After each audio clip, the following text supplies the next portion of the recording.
Hi, it is the first Friday of the month, which means it is Sexy First Friday. And today we are going to be talking all about Enneagram 3s and sexuality. And we have a special guest, Tyler, who's going to be joining us, who is a self-preservation 3. And we're just going to wait for him to hop on and for me to let him in, and then we'll get this conversation going. I am in Minneapolis. It's been so frigid, so it's actually somewhat warm, 28 degrees warm compared to what it's been here as well. But I know that we are really excited.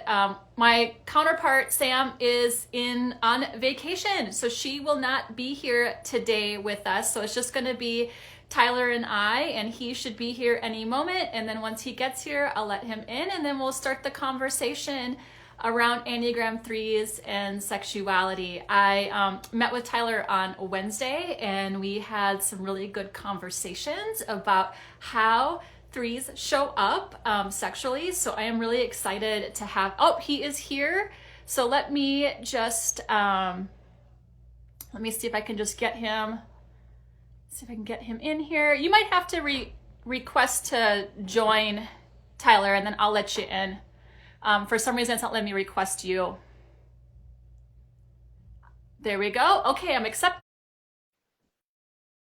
Let's see here. Is it going to work today in the first try, or is it going to be more fussy with me? There we go. Hi, Tyler. Nice to see you again. Let's do this. It worked on the first try. A lot of times when Sam and I do this, it's like we have some like technological glitches. So welcome. I'm really excited to have you today. And I'm really excited to hear more about Enneagram 3s and sexuality. But let's just talk a little bit about who we are and a little bit about the series. So I will go ahead and introduce myself, and then I'll have Tyler introduce himself and what he does. So my name is Lindsay Frazier. I'm a licensed marriage and family therapist, as well as certified sex therapist, and an IA accredited professional out of Minneapolis, Minnesota, where I have a private practice where I specialize in relationships and sexuality utilizing the Enneagram. And our research person is missing today, who is Sam, but she gave me all the details on the research part as well. Tell me a little bit about yourself, Tyler, and what you do. Yeah. Can you hear me okay? I can hear you okay. Yep. Awesome. Well, I was in full-time ministry for 18 years. So I did campus ministry for 9 years and pastored for another 9 years. And about a year and a half ago, I went off and am doing full-time Enneagram work now. We have 2 boys at home, one's on the spectrum. And so me and my wife kind of co-teach, co-homeschool right now. So it's better for her. And yeah, I've just been enjoying it. I've been doing the Enneagram summits now. You were on my Love and Relationship Summit earlier in the year. And so yeah, it's fun to return the favor and come back on your show. I know we're really excited to have you as well on the episodes. Well, I'll just talk a little bit about the series that we're doing. So we've been doing an Enneagram and sexuality series, and we are actually, we have already, so today is 3, but we have actually already done type 4, type 5, type 6, type 7, type 8, and type 9. So we're getting close to the end of our series. We just have our 2s and 1s left. So if you've missed any of those episodes, don't hesitate to DM Sam or I, and we can get you the link to those as well. And today is all about, we're moving into heart types, our second heart type after our 4s. And I think 3s are kind of quite a bit different than 4s, but also similar. So we talked a little bit about that, didn't we, Tyler? Yeah, I have a strong 4 wing, so sometimes it's hard to differentiate what's the 3, what's the 4, and you know, where does self-preservation come into it. So yeah, we'll talk a little bit about that today. So let's talk a little bit about sort of how 3s show up in the clinical practice as well as in the research. I kind of wish Sam was here so she could tell me a little bit about how she collected her data. But if you have seen the other episodes that we've done, she talks a little bit more about the statistics and how the data was gathered. She had done an anonymous survey to get all the information about the different types. And then her and I have also been a part of focus groups with Frederick Kuhnen, where we've gotten more information as well. And so I'm more clinical, so I'm gonna share more of that, but she did give me the juicy details on the research as well to share with you. So one of the things that I see in the clinical therapy office for threes in particular, and they're fairly similar in the same sense to like the other attachment types, which are your 6 and your 9, is that they are oftentimes looking to the other person to know how to show up sexually. So what do I need to do to be impressive for you? How do I need to perform? Kind of, maybe taking cues from media or partners and kind of like what sex should look like and what sex should be. And sometimes they don't actually know what they like or they want sexually as well. They are going to be a little bit more assertive than the other attachment types. Actually, in the research that Sam had found, she found that they actually come in fourth for assertiveness after our sexual triad, as we call them, which are 8, 7, and 4. And so they'll be a little bit more assertive than the other attachment types, and they kind of end up a little bit in that middle, but similar in the sense that like a lot of the sexuality work in therapy is helping threes discover sort of like what is pleasurable for me, what do I want, not necessarily looking to the partner for like what sex should look like or be. Do any of those things kind of fit with you, Tyler? Anything that you'd want to add on sort of that piece before I go into the research? No, I think I'll get into it in a little bit. Like some of the things might be more so subtype based, but I'd love to hear your research first, and then I can jump in more. That sounds good. So I'll share the bullet points that Sam gave me around the research, which is the first one that I just did share, which is on the assertiveness scale. They're going to be in the middle, but they're going to be right after our 8, 7s, and 4s as the next assertive as far as sexuality. But at the same time with that, with the clinical stuff, is it's like they're assertive in the sense of like they do what they think that they should do sexually versus doing what makes them feel more pleasure or excitement. And a lot of the work comes from them being able to discover what they want and then be able to be assertive in what they want for their own pleasure versus being assertive. Especially, I think, if you go into maybe even gender roles, men that are threes might feel more pressure to kind of move into that place as well. And then they also do have a high sensitivity to visual proximity cues, meaning that they are turned on by being near someone that is famous, classy, wealthy, good looking. They're going to be really drawn into sort of the image of people around them and sort of have more attraction kind of to that as well. And her last bullet point that she gave me is that they report the lowest of all types on explicit sexual material. But we actually think they might be underreporting, that this might not actually be true because it's important to them how they show up socially or how they're perceived by society. So even on a survey where no one knows that they're answering that, we sort of suspect that maybe they're not actually being honest. So those are the research points. Anything that you wanted to add on that before I just go into just a little bit of the differences between the subtypes, or anything that's kind of hitting home for you, Tyler? Yeah, I think that might be more social 3 in terms of being turned on by being near someone famous, a classy, wealthy, good looking. But I definitely think 3s do love visual cues. So like when my wife like shaves the side of her head or like has the cool haircut or colors her hair. Those kind of visual cues are really like turn-ons for me. And so I think, 3s are very, very visual. And we want to appear in public as a good-looking couple as well. So that does hit home a little bit. Yeah, I thought that was interesting when we were talking on Wednesday and you were talking about that. It's almost like your 4 flair kind of comes into play with that like a little bit something different, a little bit unique, kind of being attracted to that piece of it, but it's still kind of playing under the 3, which is the visual proximity, but maybe not like you said, I do think that that is more social threes that are more attracted to sort of that like famous person. But it is interesting. All threes do care about the appearance socially and how people perceive them, even if they have social in the last or the repressed position, which I think is actually true for you, isn't it, as well, that you are self-preservation sexual? Yep, that would be my sort of stacking.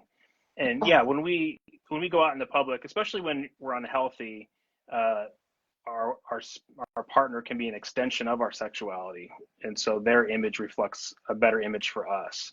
And so that could, if you're in a relationship with a three, that could be one of the sticking points or conflict if if if you're not looking good enough as you go out in the public, if that makes sense. I've actually seen that come into therapy where like the other person who was a three was not interested in being sexual with their partner because of how they were looking in public and how they were perceived by others. Like there is sort of this, you need to be impressive and successful and kind of like fulfilling some of that piece as well, or precious, depending on what word threes kind of connect to. And that like when the partner, when he was not that in public, she's like, well, I'm not having sex with you because you weren't fulfilling sort of that need that I have, or that image, or feeling like turned off because they weren't attracted to sort of them withholding that image in society. So I think that's a really interesting thing, especially in more fixated states. You're going to see that a little bit more, I think, with threes. Yeah, my wife is a six, and so she's just not as like turned on by visual cues. She's just they're not into fluff and fake stuff, which helps for me because when I feel insecure about my sexuality or my appearance, it doesn't face her. If I don't look a certain way, or when I had to shave my head when I was 30, that was hard for me because I was like, now I look really bad. And she's just like, no, you look great. You're like the most handsome bald guy ever. and and so I like being in a relationship with a six doesn't have the struggles when it comes to the same sexuality struggles that threes do. So I appreciate my type six wife. Yeah, that's interesting. I think what a beautiful like dynamic, right? Where like the six can kind of support you and being like it's okay to just be like authentically who you are and kind of accept that and like not Yeah. having to worry about that image piece as well. Well, I'll talk a little bit just about the different subtypes, and then let's get into like your sharing and Yeah. questions and things like that as well. So with your sexual threes, what I think is really interesting is like when we talk about sort of appearance in public, one of the things that we have encountered sort of like in the focus groups that we've done, even in some of the threes that I know that are sexual threes, like they want to be the most attractive person in the room, and they can struggle with, especially in more fixated states, if like there is anybody more attractive in the space than they are. So like wanting to be sort of on that stage, maybe being a little bit more competitive or to get sexual attention from other people sort of within that environment. And of course, culture is going to play a little bit of a factor in that. Some of the cultures where it's not okay to be that way, you might see this more a little bit more dulled. But especially in American culture, it was really interesting in one of the focus groups we were doing where someone was a sexual three, and she's like, yes, I need to be the most attractive person in the room, and I know what to do to get that attention and to get people to focus on me and to see me. Where I feel like with your social threes, it becomes more about like the image of the couple together. Like, like the sexual threes, like if I could just be a little bit more attractive to my partner, that would be great. So that I get to be the shiny one. And but with the social threes, it's like it's more about like us as the couple, us as the relationship. The interesting thing is I have never seen a social three in therapy. I have seen sexual threes and I have seen self-preservation threes. And part of why I think that might be true is there might be some fear around maybe how I would perceive them, or not wanting to be vulnerable in that way, or not belonging, or some of these types of things. And so I've never actually seen a social three in therapy. And I don't think that Sam has either in coaching. So I think that's really an interesting thing. And we couldn't get any social threes to participate in the focus group research. We only got sexual threes. Social and self-preservation threes did not want to engage in the focus groups, though I think that Sam did get some people to answer the surveys that she did that were anonymous in that sense. And then with self-preservation threes, they're not as like flashy sort of as the other two. Like they're going to look at their achievement and being successful. They're hard workers, all of these types of things, but it's like they still care, but not to the same extent that the other two are going to be as well. And in sexuality, it's going to be pretty similar to what we see sort of with the other types. You know, sexual instinct dominants can typically move through context a lot more easily. They can move into sexuality a lot more easily. You're going to have some, you know, push and pull dynamics that kind of happen. Social tend to kind of be in the middle. And then self-preservers, it's like, you know, what we've talked about before is like, it can be a lot more work to sort of move into the sexual experience, though, which we'll talk more about, like with every type, that sexual instinct comes to the forefront in the beginning of the relationship. So you might actually see more like sexual three types of behaviors in the beginning of a relationship, even if they are social or self-preservation. And so they'd be a little bit more outward, trying to get attraction, getting people interested in them, and then kind of moving back after that, you know, first 9 months to year and a half, kind of like self-preservation is going to kind of go back, and that can be really shocking and unsettling for people sometimes when they're like, where did it go? What happened? Like, why are you not as excited or passionate, right? Where with self-preservation dominance, we know that sex is more about the utilitarian and like the purpose and pleasure and body sensations and efficiency in those types of things as well. Anything that fits or doesn't fit, or some thoughts that you had, Tyler? Yeah, I have some comments on the like being self-preservation dominant, because I know that's a really big thing. That's actually your preferred starting place when you talk about sexuality. But how about I go kind of back to the beginning and just share, because just so people don't, if they're not as interested or up to speed on subtypes, they won't get kind of lost in the conversation. So let me go back and just kind of comment on a few of the things that you said earlier. But you know, why I love this conversation is because it really demonstrates how the Enneagram really does affect the core motivations and core desires really play out in every single area of your life, whether it's the workplace or family, friendships, the sexuality. And so I like having this conversation, because if you can understand the Enneagram, then you can start to heal and grow in every facet of your life. So that's why I'm so grateful to be on with you, Lindsay, because I can see how this is affecting my life and has affected my life. So for threes, we really do fear being a failure. And so that really translates over to fearing being a failure or being incompetent when it comes to sex or sexuality. And so it means that we want to do sex the best. Or threes may research or do prep work or all kinds of things to make sure that when they get into the moment, that they are as competent or the best at sex as possible. So then, the problem is that sex kind of equals performance. And I saw that on your Instagram feed or Sam's feed a while ago, that for three, sex is performance, which hits the nail on the head. That really like translates to like sex is doing rather than sex is being. And so when the problem is when we do sex, we do whatever we think is best according to, cultural standards, or I would say the other person's standards, because we're in the heart triad and we're looking for external validation. And so when we're not healthy, we can use sex as a vehicle to get external validation, to remind ourselves that we're a somebody. And then therefore, sex becomes a selfish act. It becomes a vehicle for feeding our ego rather than actually it being being mutually serving. And so when I'm unhealthy, and I think when other trees are unhealthy, we will sort of be like a chameleon, and we don't bring our authentic self to the table. We don't bring our authentic desires, but we sort of shapeshift like into someone the other person wants, so that we will be more admired, we'll be more impressive, we'll be seen as more valuable partner if we can do sex the best. or be sexy.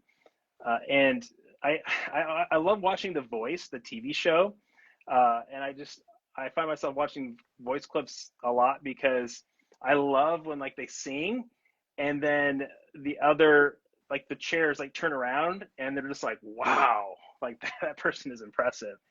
And that's kind of like how I am in all of life, and especially when it comes to sex as well. Is like we want to perform, and then we want the other person to be like, wow, so that we'll know that we're valuable and seen as good. So in that way, like sex becomes like acting. It's just another vehicle for us to get applause, to wow someone, and it that's how where our three, our shadow side, can keep sex as being like holistic, communal, like a union between two lovers, and we can reduce it to like an impressive display of acting. But sex should be, reciprocal rather than solitary. Um, and then another note is I don't resonate with this as much, Lindsay, but I've heard that threes can be quantifiers. So if they're not having sex enough times a week, they feel like they're failing or the relationship is failing. And so I don't like resonate with that as much, but I've heard other threes do. Of like it's like a scorecard. We have to be doing it this many times, or we must be failing.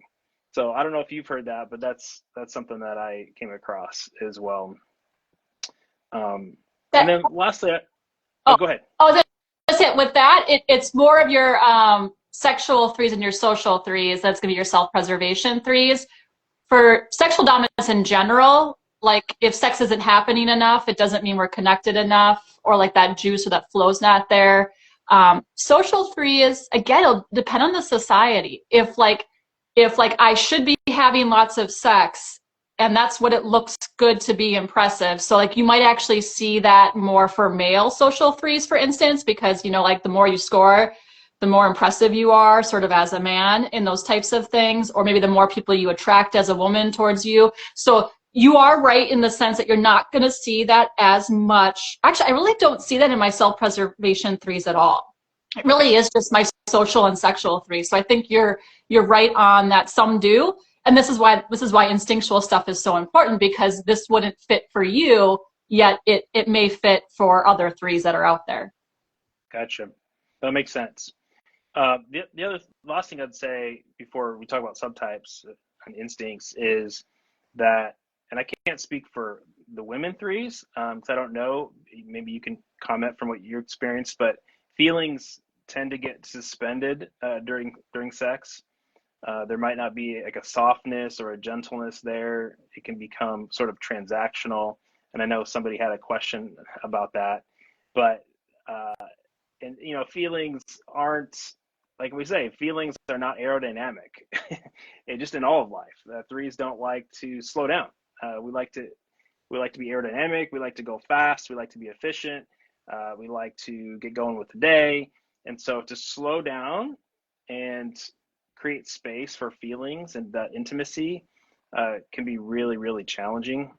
I know because uh, my wife will never let me forget about our wedding night because when we got married, I was like, I'm so excited to have sex with my wife. This is so incredible. This is so exciting. And, we were intimate, and then boom, I hit the pillow because I was like, wow, this is an amazing experience. And then, okay, it's done. And now I'm going to sleep. And she like stayed up for 2 hours, like thinking about the day, going over the day in her head, and she just wanted to like experience that whole day with me and have that emotional connection along with the physical connection. And I botched it. I didn't hang with her, and that's something that she really desired. And so she'll always remind me of that. But I don't know if that's true for women as well, but women threes, but that was true for me. And so feelings are just hard. They're messy, they're scary. They can mess up sex's performance, or making it into a good experience. So I think yeah, feelings just can make, yeah, if that makes sense, they can mess it up. So we prefer just to get down to the business at times. So yeah. So I'll stop there. Any thoughts on anything I shared there? I think women that are threes are the same. The Okay. only time that we have seen like significant differences, which is actually our type next month, which is type two, where we actually see a significant difference with genders. But I think because of also like where the three is, right, with one of those attachment types, sort of in that middle part, kind of like um, they're feelers, but also kind of afraid of feeling, and so like not wanting. So there is sort of like this detachment from emotion, and like when you're having like more intimate, connected sex, right, there's more emotion that's involved. And I think there is more of this efficiency sort of move through it.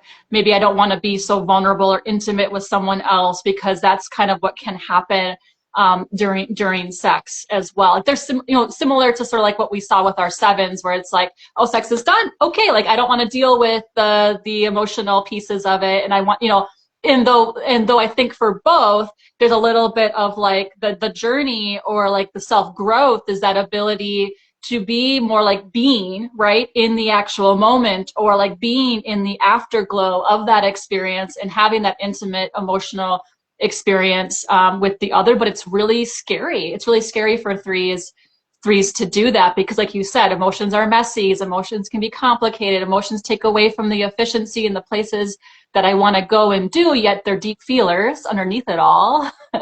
and that in itself, I think for threes can be overwhelming. It's like we detach from emotions, but in reality, because they are heart type, they are deep feelers. It's the first emotion that they kind of get into is the heart or the emotional pieces of it, and so it's just a very interesting dynamic. But yeah, no, women are similar in that realm. Okay.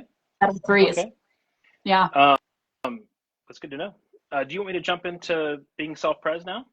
Yeah, talk a little bit about how your self-preservation dominance kind of presents itself in relationship to the three as well. Yeah. Well, first off, I'll preface it by saying I really think you guys are spot on, you and Sam, when you talk about how whether you're self-pres, sexual, one-to-one, or social, that there's like a sexual instinct that sort of floods early on in relationships, and then can sort of die down if you're social or self-pres. Because if you were just to give me a list of characteristics of like a sexual dominant person, that would be more true of me in past, in dating or early on in my relationship with my wife. But over time, it sort of goes down, and I've defaulted back to being a self-pres. So being self-preservation dominant, just in all of life, is about comfort, about autonomy. We care about the temperature of the room, not being overwhelmed by too many people. We can come off as selfish a little bit, almost. I tied for type 5 when I first took the Enneagram test, being a self-pres 3, so it can look very 5-ish.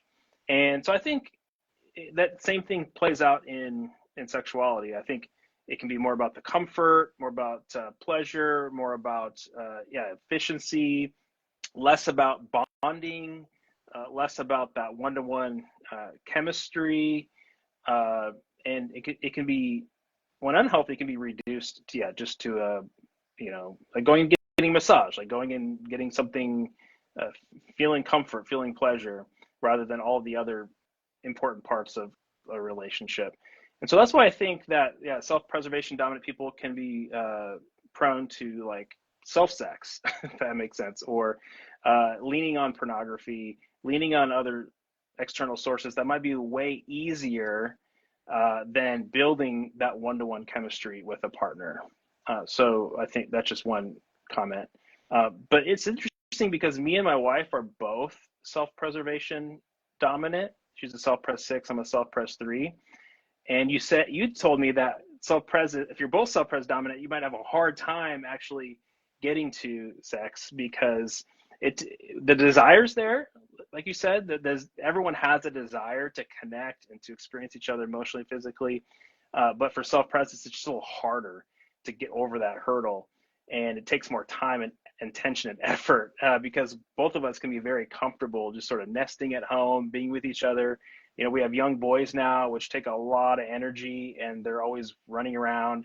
So we usually just like kind of look at each other and sort of say, well, we'd like to, but it's okay that we don't, and just kind of be okay with that. And you mentioned that resonates with me, because me and my wife can sort of be like that. We can be like, it's like, yeah, we both want to, but it's okay if we don't. That's kind of how it plays out for both of us, being self-pres dominant.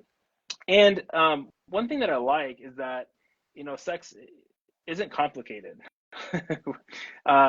Being both of us being self-pres, it's like kind of like a handshake. Like we can engage in sexuality, get, both like not make it complicated. Like one person doesn't want like a lot of bonding to happen, or one person doesn't want X, Y, or Z to happen. There's not like a lot of expectations other than just like being like a mutual gift that we enjoy together, and then we're done and we're on with our day. It's sort of like, it could be viewed as transactional if other people were like hearing about it, but that's kind of okay for the both of us. So it's sort of, that's the one nice thing about both of us being kind of on the same page when it comes to being self preservation dominant. But we can get stuck, because one of us is not pulling the other person to have sex quite often. It's not like one person pursuing another person, meeting in the middle. It's both of us can sort of be flat sometimes if we get too comfortable or too tired. We really have to do a lot to push through those boundaries to be intimate. So I'll just stop there. Any thoughts on anything I said so far, Lindsay? I mean, I think what you're sharing is just a beautiful, like, dynamic between two self-preservations, and also like the good enough sex, right? Sometimes people can get caught up in the societal messages of like what sex should look like, and really it becomes the good enough sex sort of for the couple. And like you said, like there can be a lot of satisfaction of just like even that, like saying like there's desire here. We may or may not act upon it, but that creates more closeness and connection. And then yes, on the other end, like you're saying, there can be then difficulty sometimes getting to that relational sex. And like I find for self-preservation dominance, you have to be like a little bit more intentional, a little bit more planful, like kind of put aside that. And I've said this a few times before in episodes, but like putting aside like sensual, romantic, connective time with the opportunity for sex to happen, so that you have like the energy capacity to connect in that way. But I think it's like the good enough sex depends on the couple. And I think that part of why Sam and I were doing this is because, a lot of the work that I was doing, I didn't even know it was related to this stuff, was that like a lot of things that are out there are written by sexual instinct dominants, and there are self-preservation dominants, and there are social dominants who approach sex really differently. And I love how we can have the example of like two self-preservation dominants in relationship and what that can look like. I realize like this time is going very quickly, and I do want to answer the 3 questions that we got. So let's move into those, and then we'll probably wrap. These 30 minutes always go really quickly. I feel like we could talk forever on this topic. So the one question that we had was for a self-preservation 3, very pragmatic. How to get out of the practical mindset? Do you have any ideas, Tyler, on how to do that? Yeah, and I don't want to give the impression that I'm good at this or excel in this. This is all stuff that I'm working on or need to work on. But we as threes need to see sex as a gift to be exchanged in loving union, like I mentioned before, rather than using it as a vehicle to find personal value. And like so we need to,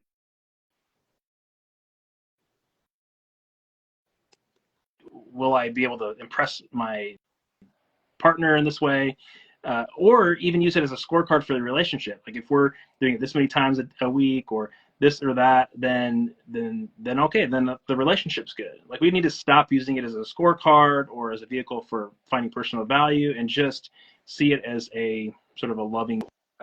And the other thing is to know.